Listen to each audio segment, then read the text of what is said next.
Welcome to Eye on America. I'm Michelle Miller. Today we focus on issues in our healthcare system and examine how they're impacting patients and caregivers. In Pennsylvania, we explore the booming market for off-brand, unregulated weight loss drugs.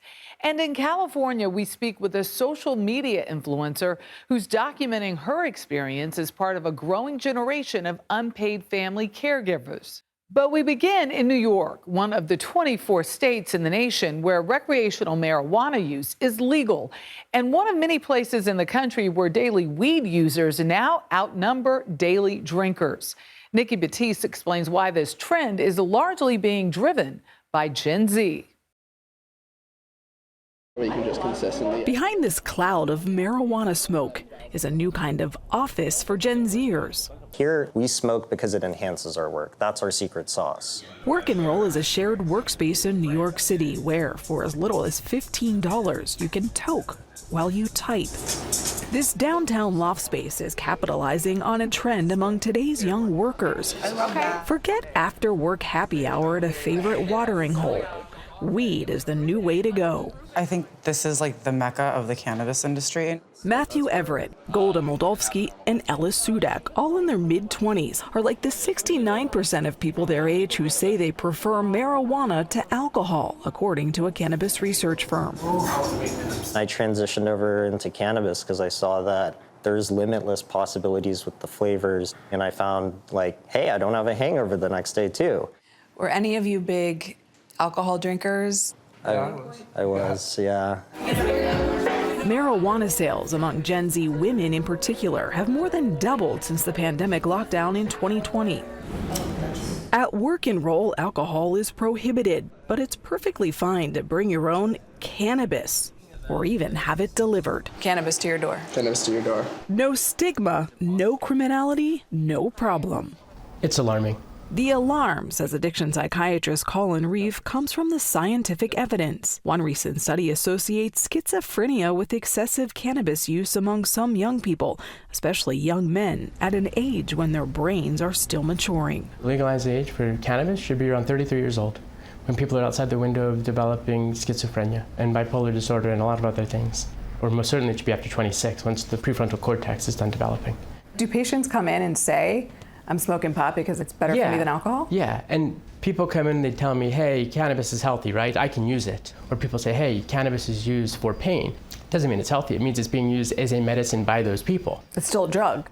It's still a drug. Potency is the key. According to the latest figures, the average level of THC, that's the main ingredient in marijuana that triggers a high, jumped from 4% in 1995 to more than 15% in 2021. A four-fold increase. But for these friends, those numbers don't tell the whole story. Over time, as I started educating my parents more, they started to understand that cannabis was less destructive to my lifestyle than alcohol. And I even got them to try cannabis. And how did that go? They enjoyed it. My mom, she had cancer, and it helped to alleviate some of her symptoms. And for my dad's part, he thought it was pretty fun. Do you ever miss alcohol? I never thought about it being here, honestly. I don't miss it. This next generation is giving new meaning to the phrase high and dry. We turn now to new concerns regarding lung cancer. In recent years, researchers have detected a rise in diagnoses among non-smoking Asian American women. CBS Bay Area's Elizabeth Cook looks into this troubling trend.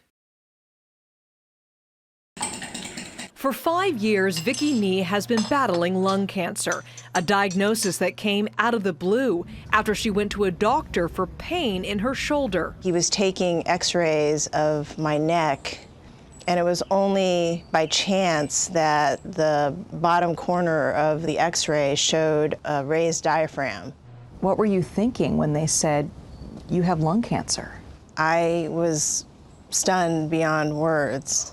The 54-year-old lawyer and mother of two is now part of a medical mystery.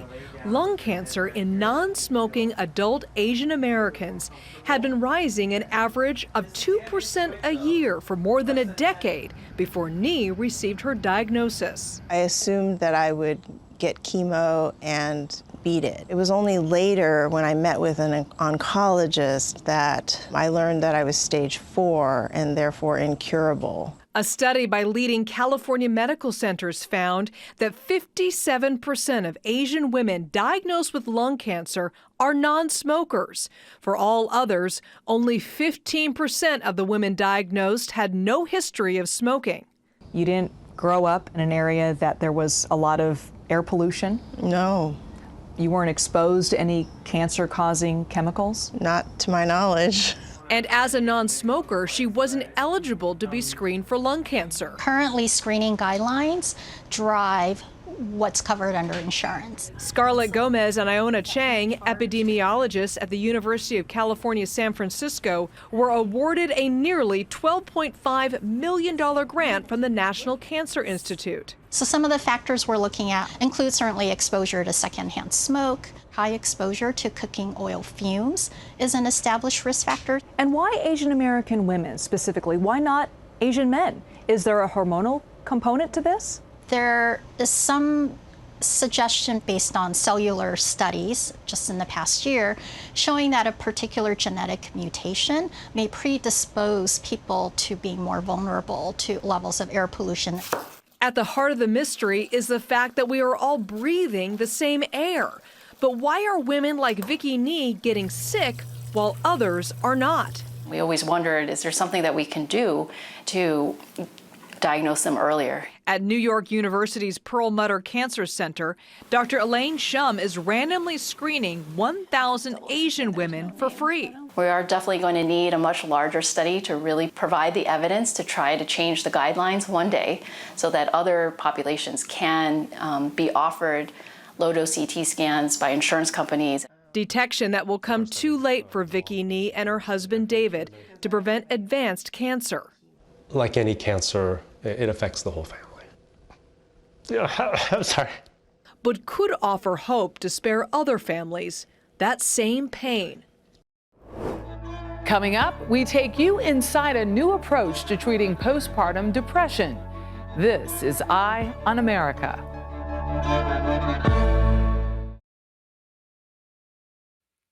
Welcome back. Postpartum depression can be a very common yet isolating experience for many new mothers. The number of women diagnosed with the condition has doubled in the past decade, according to a new study. That's why one facility in Michigan is providing consultations, classes, and support to help alleviate the stressors of motherhood. Here again is Nikki Batiste.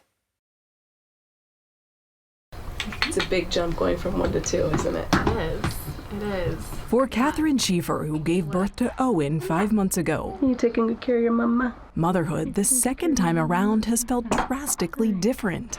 You're feeling Her daughter Cora is 2. Yeah, a little anxious.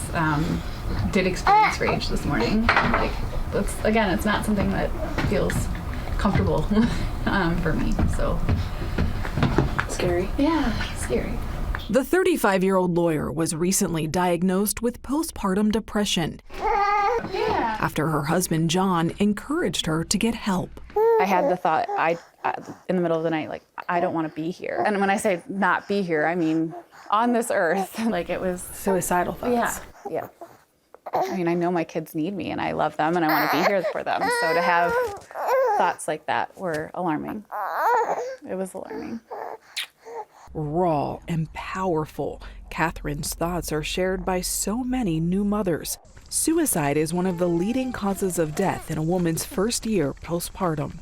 I think it's destigmatizing that we don't just have to have one feeling of joy, but that becoming a parent can also have a great deal of grief and loss for a life that you used to have. Dr. Sarah Orrick, a reproductive psychiatrist, says most insurance policies don't come close to meeting the demand for mothers in need of mental health help. Reimbursement for mental health care in this country is abysmal to the point where there's mostly people working out of network. Ask new mom and former social worker Delindra Buys.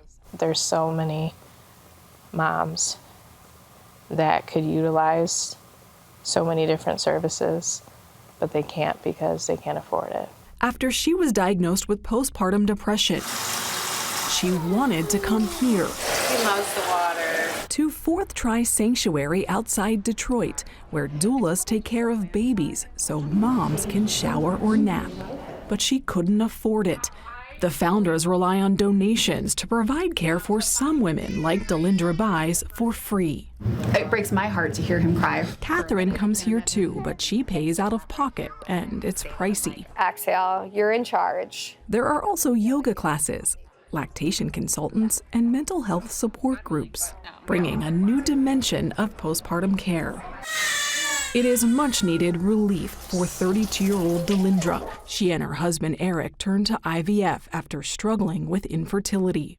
Their son Cassius was born at 26 weeks, weighing just 2.5 pounds. The guilt was the hardest thing and still is the hardest thing. How would you describe postpartum depression? A hurricane, chaos, mayhem, a storm. Where would you say you are today in the storm, in the hurricane? It's not raining as heavy. And other moms have come up to me and whispered to me, it does get better. Mama. With every conversation, those whispers grow louder, helping the stigma and shame around postpartum fade away. We turn now to the rising popularity of GLP-1 drugs that are increasingly being used to help manage weight loss. A recent survey found that 1 in 8 adults have used products like Ozempic and Wegovy. The rise in popularity has also come with a proliferation of cheaper, compounded versions of these drugs. Nancy Chen examines the potentially risky marketplace for these alternatives.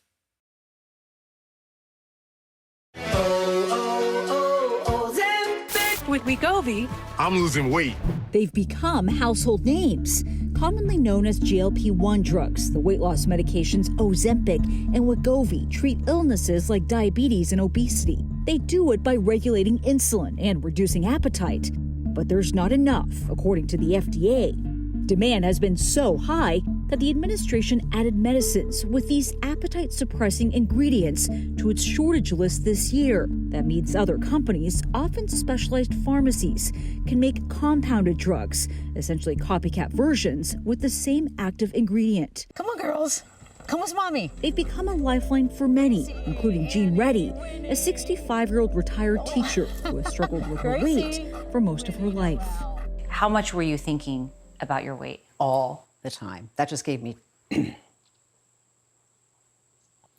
My son got married last October, and I was at the highest weight I'd ever been when he got married, and I hate that. I was embarrassed for him, and I was embarrassed for myself. After doing some research, she decided to try a brand name drug called Zepbound, but it wasn't covered by her insurance. Did it go from, I think this could be something I'm interested in, to, I gotta get this? Oh, pretty fast. The conversation had to, though, happen with my husband. I'm like, it's $1,200. I tried probably to say it as low as I could. But in order to reach her weight loss goals, Reddy would have to keep taking the drug, which was hard to find and expensive, leading her to seek other options online. While Zepbound, the name brand drug, cost her $1,200 a month, a compounded drug was $400. CBS News confirmed found more than 100 websites advertising access to semaglutide and tirzepatide, the active ingredients in these drugs. Nearly a quarter of those sites did not disclose the drugs were compounded, and some falsely claimed FDA approval. A few even allowed purchases without a prescription, which was required. For guidance, Reddy turned to online forums, where she found this long list of providers. It'll tell you about the dosage, and this would be your monthly cost with this company. And there's plenty to sort through. Telehealth companies applying for certification with LegitScript, a third-party organization that reviews online companies, is up 94% compared to last year. Compounded drugs are meant to be a short-term solution, says CBS News medical contributor Dr. Celine Gounder. There might be a shortage of a medication, which is what we're dealing with right now with many of these weight loss drugs. And so there is a gap there that they are trying to fill. How much oversight is there really over these compounded drugs? There's not a tremendous amount of oversight, and researchers have actually tried to test this themselves, and there is a wide range in terms of the quality and the risks associated based on that testing. An FDA spokesperson told CBS News it is working closely with drug makers and may restrict the manufacturing of compounded drugs in the future as more versions of weight loss drugs come off the administration's shortage list and come down in price. Ahead, why many people are sounding the alarm on an emerging crisis in caregiving. That story is next.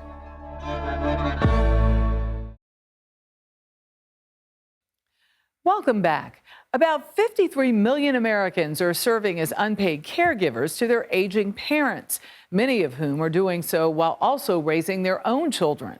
They are referred to as the sandwich generation, often experiencing the squeeze both emotionally and financially. Lisa Ling speaks with a member of this generation who worries not only about her mother's future, but her own.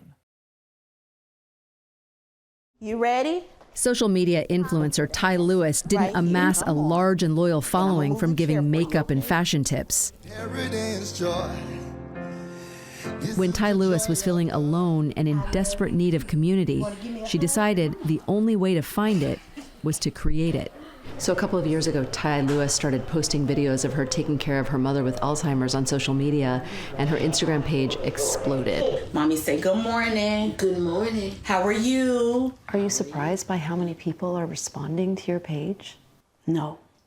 Mommy has always been a woman that draws people to her personality. I curated the page based on what I needed. And I needed support, I needed community, I needed love. I needed people to be seen. It's okay. Yeah. There are currently 53 million unpaid caregivers in the U.S., and Lewis has built a community online because this is an issue that impacts so many. We're brushing our teeth. Over the last decade, the 80-year-old has become unable to care for herself and doesn't recognize anyone, including her own daughter. Who does she think you are? Her sister Dolores. Her mother lives with her and her family in a condo near Los Angeles. Tell me about the kind of care that Mommy requires. Mommy requires 24-hour care, so she cannot be by herself. She is unable to do anything, so we have to assist her going to the bathroom, getting in the bed, dressing. Lewis, like a quarter of U.S. adults, is part of the sandwich generation, raising children and caring for an elderly parent at the same time. What has it been like to take care of your mom here in your home along with your girls and your husband? It's been very hard. We have sacrificed a lot, mentally, emotionally, socially, and especially financially. Medicare, a federal health insurance program mostly for people over 65, does not cover long-term care, often leaving families like Lewis's to fill in the financial gap for seniors who need care. Open your mouth. Lewis's mom was a teacher, and despite receiving a pension and Social Security, it's still not enough to cover it. How long did it take for her to use up her life savings? Maybe 8 months. Yeah. Like you think you have the money there, you think, but no, it's not what you think it is. Your father was a United States veteran. Yes, he was in the Army. Did his retirement, has it contributed to your mom's care at all? No. And when he passed, everything was cut off. And so they sent Mommy a check for $258. That's it. That's it. When Gertrude's Social Security and pension runs out each month, Lewis and her husband must come up with the rest of the money. Last year, my mother's caregiving expenses was $90,000. She only made $66,000. So you're supplementing the rest of it? Yes. How are you doing it? I don't know. You work 5, 6, 7 jobs. You Uber, like I'm a literacy specialist at a school 2 days a week. So you hold part-time jobs and you do what you can. Lewis's story is not unique. Around half of American adults say they are not confident they have the financial resources to pay for care. Nicole Jorwick is the chief of advocacy and campaigns for Caring Across Generations, an organization that works to change caregiving policy and support families and workers. What should the government's role be in supporting family caregivers? Family caregivers are supporting the government. We know that family caregivers, according to AARP, provide $600 billion of unpaid care. And that's care, that's obviously money that could be going into the economy if those caregivers were going to work. And so what the government needs to be doing is making sure that those systems are in place so that care is a choice. For families like Lewis's, it feels like the system is designed to drain them, and it eliminates any hope of generational wealth. As hard as it is, Ty, would you have it any other way? No, because So what, baby? I said I wouldn't have it any other way. That's what I said. That's because Lewis feels her mother is worthy and deserving of care. But that doesn't mean she wants others in the same situation. It's that American dream. Work hard all of your life. Go to work every day. Don't take time off. I work all my life and then I'll have my retirement because I get to live. That's not the case. For more stories like these and live coverage of breaking news, stream us right here on CBS News 24/7. I'm Michelle Miller. Thank you for watching Eye on America.